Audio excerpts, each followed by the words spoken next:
So today I'm going to make a video quite similar to yesterday's, and because why not, I thought I'd make a video on my favorite English monarch, because I did my favorite Tudor monarch, but now I'm going to do one on my favorite English monarch, not British.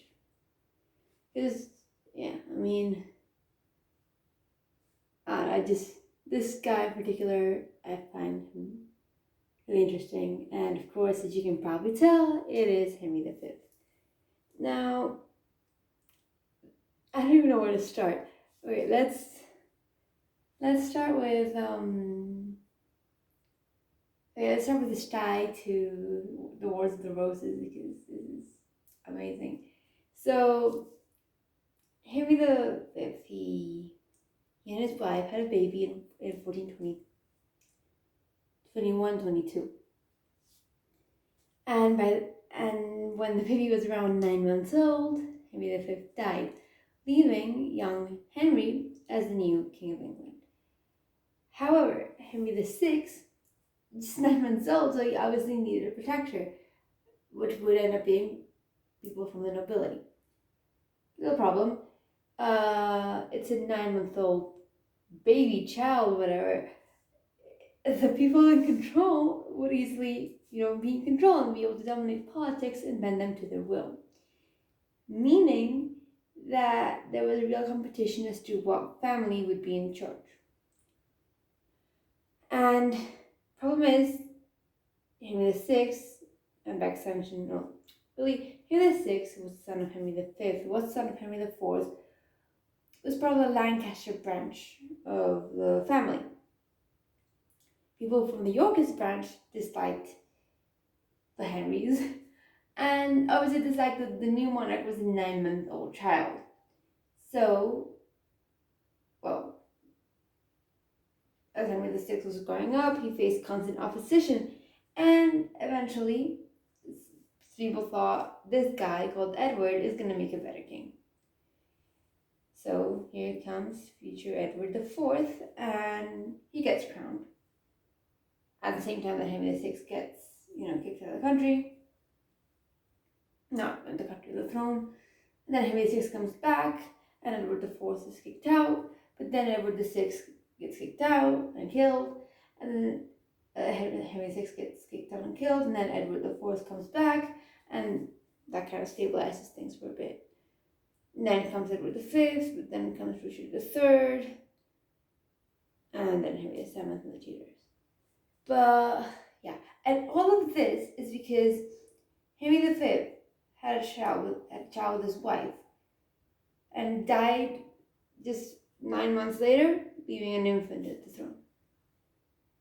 So it's literally Henry VI. Well, really Henry IV, because he overthrew Richard II. But it was Henry V's death which really sparked the Wars of the Roses. Had Henry V lived for longer, if you want to find out more on that, I made a video on this called Alternate Timelines, Henry V and the French Campaign. Well, Wars of the Roses probably would not have happened. Anyway, that is one of the reasons. Second, let's just continue on this thread, ties with Henry VIII. Now, Henry VIII, let's just start backwards. He was this Renaissance prince and a warrior king. He wanted conquest and war. And his absolute role model was Henry V, because of his victory against the French, because Henry VIII hated the French, and especially his victory in 1415 at Agincourt. So Henry VIII absolutely adored Henry V, and that's why he made 3 wars with France. He lost all 3 of them. And the few victories he did win were, quite significant, not compared to that of Henry V. More on that later. And he just wanted to imitate Henry V's success. Now, Henry VIII didn't only admire Henry V because of his hatred towards the French, but also because he had family ties. Well, not family ties, but small ties. Now this is where it gets mind-blowing. So, Henry VIII, Henry Tudor, was the son of Henry VII, also Henry Tudor, who was the son of someone who was the son of Owen Tudor. Owen Tudor married Catherine of Valois and had a child whose child ended up being Henry VII. But Catherine of Valois' previous husband was in fact Henry V. So that's kind of cool. So Henry V's wife was the future grandmother of also the grandmother of Henry VII, which is awesome. And of course that ties in with Henry VIII. Now, next little part. Well, in terms of pop culture, Henry V really gets his fame from the Shakespeare play and the whole Henry triad, and the movie in 2019, The King, which I kind of made a video on that ages ago. So if you want to check that out, you can. And so that's where he gets a lot of his fame, young Prince Hal, not wanting the throne, but then having to take the throne, and having to continue the French campaign, and blah blah blah, and whatever, and whatnot, from 1413 onwards. Now, I'm not going to talk about the film, or the play, but I am going to talk about the next part, which is the whole Battle of Agincourt. Again, I made a video on this, so there's really no need for me to go into detail, but the English were outnumbered. They had just come out of a siege a few days before, where they had suffered losses, and still they managed to pull up Agincourt using the terrain against them, which, again, it was the French territory. And quick summary, so the battlefield was kind of plain, but there was this one area where it kind of was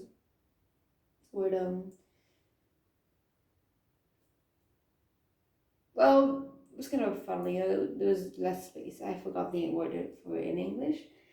Anyway, that was where the English were. Also, they had longbows instead of the French had shorter crossbows. So that was kind of a tactical advantage.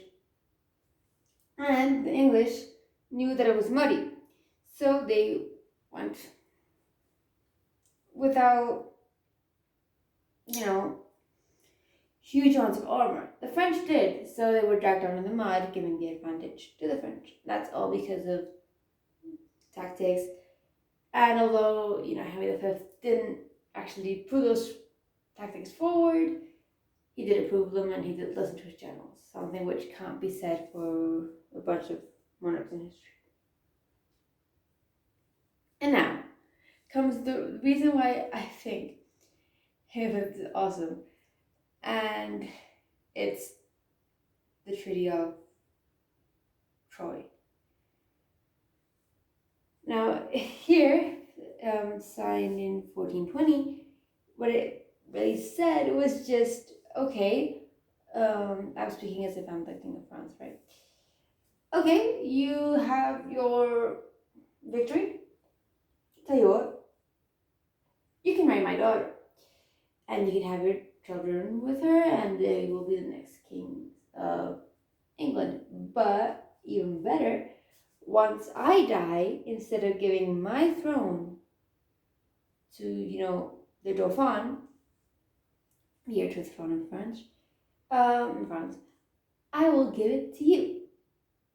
And you could pass it on to your heirs. So there you go, the French throne.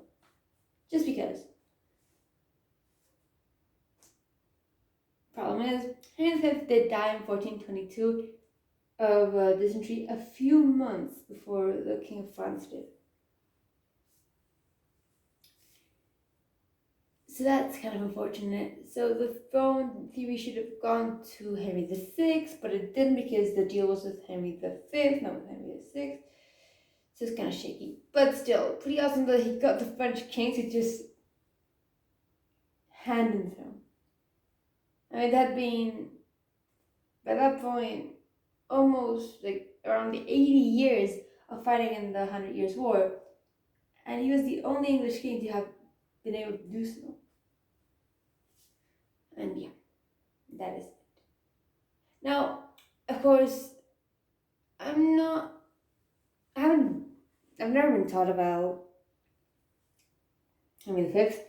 All I know is about the stuff I read.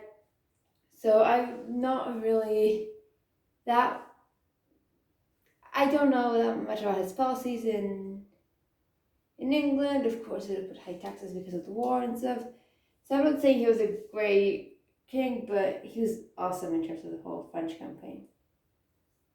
So, yeah. I got something in my eye. Anyway, yeah, those are the reasons why I think Henry V is my favorite English monarch. So yeah, I'm gonna leave it there because there's not much else to say. And yeah, I hope you liked it. I hope you found it interesting, and thank you for watching. Bye.